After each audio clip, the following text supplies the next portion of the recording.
بسم اللہ الرحمن الرحیم۔ السلام علیکم۔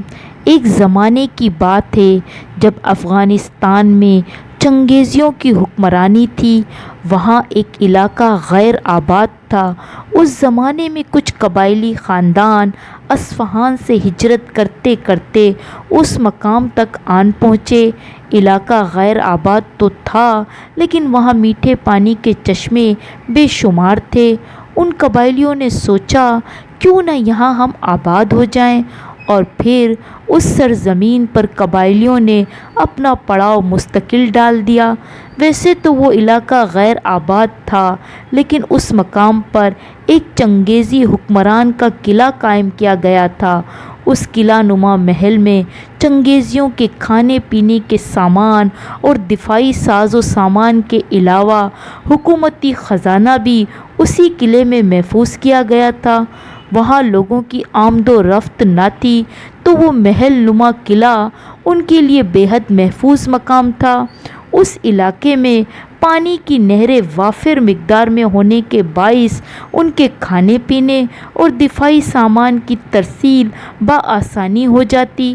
ان میٹھے چشموں سے انہیں صاف اور شفاف پانی استعمال کے لیے بھی بآسانی میسر ہوتا۔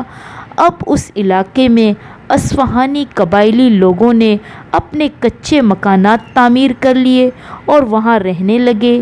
قلعے کے برابر میں بھی ایک خوبصورت نہر تھی۔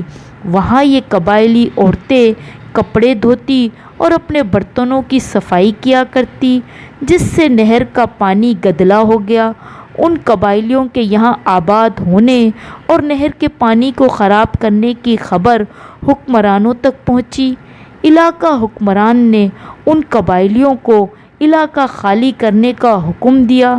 اب وہ قبائلی پریشان ہو گئے کہ یہاں ہم نے اپنے چھوٹے چھوٹے کچے مکانات تعمیر کر لیے ہیں، آگے دور دور تک پانی کا نام و نشان تک نہ تھا، سو کسی اور جگہ آباد ہونا ممکن نہ تھا۔ لیکن شاہی حکم تھا کہ علاقہ خالی کرو۔ چند ایک خاندان نے ان کے حکم پر نقل مکانی کرنا شروع کی، لیکن وہاں ایک خاندان نہایت ہی مجبور تھا۔ ایک بزرگ جو کہ اس وقت بے حد بیمار تھا اور اس کے گھر میں بچوں اور عورتوں کے سوائے کوئی نہ تھا۔ اس بزرگ نے اس قافلے میں ایک درویش سے کہا کہ آپ اللہ کے ولی ہیں، آپ جا کر حاکم وقت سے کچھ مہلت مانگ لیں۔ جیسے ہی میری صحت تھوڑی بہتر ہو جائے میں اپنا خاندان لے کر اس علاقے سے نکل جاؤں گا، لیکن ابھی میں سفر کرنے کے لائق نہیں اور میرے ساتھ عورتیں اور چھوٹے بچے ہیں۔ وہ درویش چند لوگوں کو لے کر اس قلعے کے حاکم کے پاس گئے اور اس بزرگ کی فریاد پیش کی اور کہا، اس بزرگ کو اور مجھے چند دنوں کی مہلت دیجیے۔